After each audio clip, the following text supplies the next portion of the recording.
ఈ రోజు NT Rama Rao NTR trust building ఇది. మీరు పక్కన చూస్తే బ్లడ్ బ్యాంక్ ఉంది.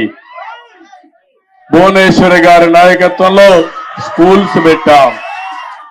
ఆ రోజు నేను పెట్టిన తర్వాత, నేను రాజకీయాల్లో యాక్టివ్ అయిన తర్వాత ఆ మేనేజ్మెంట్ ని ఆవిడ చూస్తా ఉంది.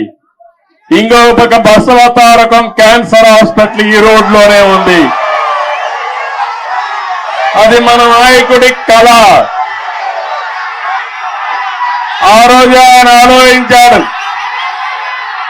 ఎవరైతే మా అత్తగారు క్యాన్సర్ తో చనిపోతే ఇంకొకరి మారిగా చనిపోకూడదని ఆలోచించి క్యాన్సర్ హాస్పిటల్ ప్రారంభించాడు. చేయాలని ఆలోచన వచ్చింది. తర్వాత నేను ముఖ్యమంత్రి అయిన తర్వాత దాన్ని అభివృద్ధి చేశాను.